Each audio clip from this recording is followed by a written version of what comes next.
So I'm joined by Brett Wilson, who's the CEO of TubeMogul. It's great to see you. Let's start with an easy one, which is, who are you guys? What do you do? TubeMogul is a media buying platform for digital video and branding. Okay. Media buying. So you're the buy side. Yeah, we're on the buy side. And our clients are advertisers and their media agency partners.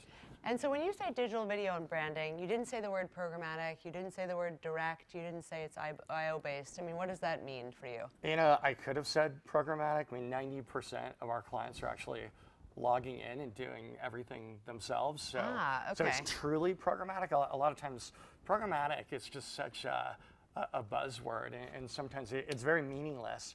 It's not programmatic unless people are logging in and doing it themselves. Oh, interesting. So for you, a condition of programmatic is self-serve?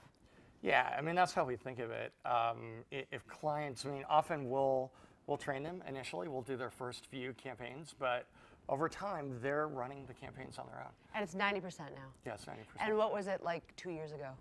I guess it was 0%. Yeah, it was like yeah. a percent. Yeah. How about a year ago? Maybe half. Okay. Yeah, I mean, we've always focused on making the tools incredibly simple to use. Okay, and what kind of buyers are you seeing? I mean, are they tending to be agency trading desk folks? Are they tending to be agencies finding you on their own? Brands? I mean, do you have marketers buying? Increasingly, it's all of the above. Okay. I mean, we definitely partner with some of the agency trading desks in the room, agencies directly, publishers that have an audience extension strategy. Oh, sure. Ad networks increasingly. It's the ad networks that we used to compete with are buying from us. And then we are seeing some brands start to buy directly as well. And there's kind of two different models there. There's brands that will log in directly on their own. Yep. Then there's other brands that they have the agency kind of pull the knobs and the levers, but they sign the contract with us. Really? Okay. So, and they think of it as a technology relationship. Yeah, they would call it a private trading desk. Ah, okay, interesting. You also really focused on the word branding.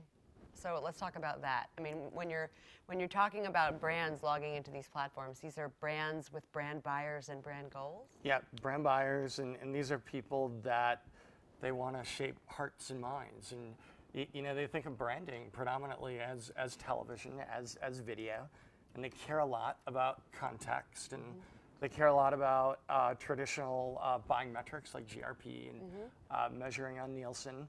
They care about measuring persuasion, so not just things that servers can measure like clicks and completions, but is this person more likely to remember my ad? Are they more favorable? And they care a lot about where their ads are running and if they're actually being seen by the right people. And we'll talk about that in a minute. But first, are there certain verticals that you are finding are leaning in more heavily to not just video, but to programmatic video?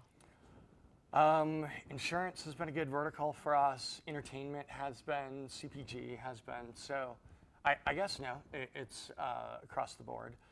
Some of the avant-garde brands that you'd think of, that they were some of the first to create kind of made-for-the-web content. Those have been the first to embrace programmatic video.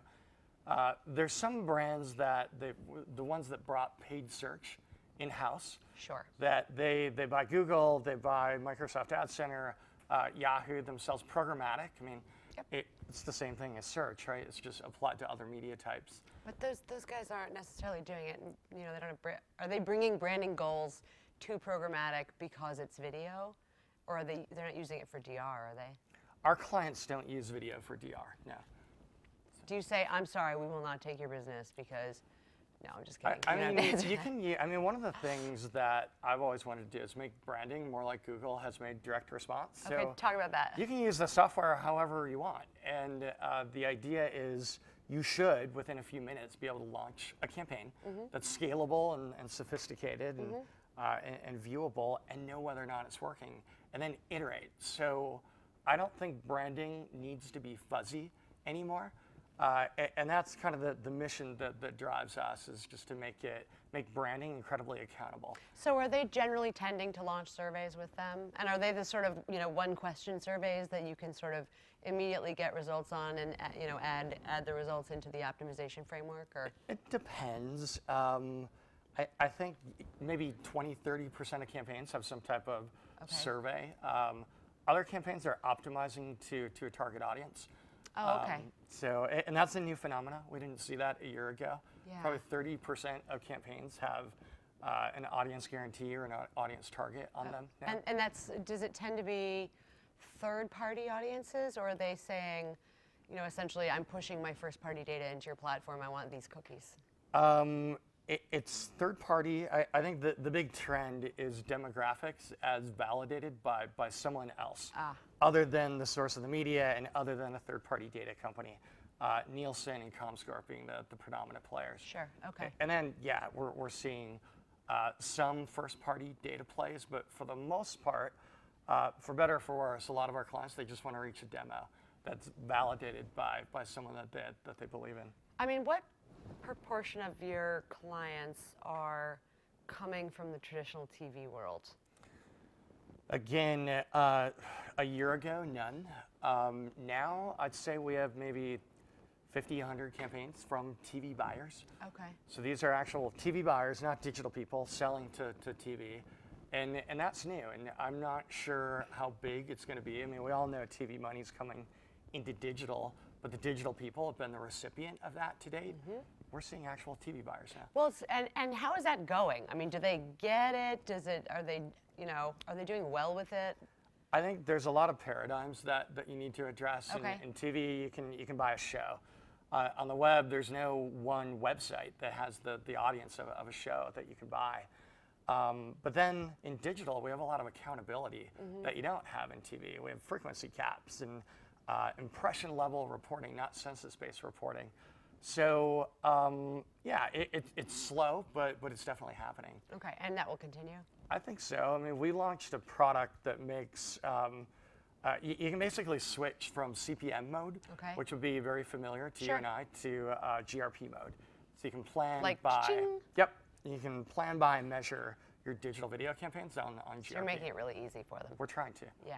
So let's talk about this question of, well, it's a blanket, right? Brand safety, brand quality, fraud issues. I mean, all of those things are interrelated. I mean, what are you guys doing? What are you seeing? Maybe what are you seeing and what are you doing? I think the biggest thing that we're doing right now is, it struck me on the first panel, the publisher panel. You talked to a bunch of publishers that are largely sold out, yet you see ad networks serving billions of ads a month. It's like, well, where are those ads actually running? And so we think a lot of it is kind of simulated video. And so our approach was to kind of open source our viewability code. And we started a consortium called OpenVV that I think Turn has joined. Most of the ad networks and ad tech companies out there have joined. And I think in the next 6 months, 6 to 12 months, we're also working with the IAB and the MRC, we'll have a standardized viewability reporting. And that's going to, it's just going to be an absolute reckoning for the industry. Because for the first time, everyone will know what they're buying. And it turns out if you're buying pre-roll at $5, $6 CPMs, it's not actually user-initiated pre-roll. It's auto-playing somewhere. Feels like a sign of maturity to me. You know, a few years ago, I wrote a campaign verification report, and it wasn't happening in video yet. But one of the comments we made at the end is, this feels like legitimacy coming to digital advertising, because the expectation of some kind of validation has existed in traditional, like tear sheets with newspapers. I think you could say that. For a long time. We got audience validators now. We have viewability validators. And they're not the sources of the media or companies that make money by validating. So I know you guys feel very strongly about this idea of platform specialist, right? Are you finding that you are seeing, trading desks that are using you guys for video and someone else for display, or are they pushing you to get into display? None of our clients are pushing us to get into display. They're pushing us to get into TV. TV. Yeah, it's pretty common where we'll be training someone that's also trained up on Turn or some other platform. So they use us for digital video and branding and Turn for direct response or some other platform. Okay, fair enough. Great. Thank you so much. Thanks, Joanna.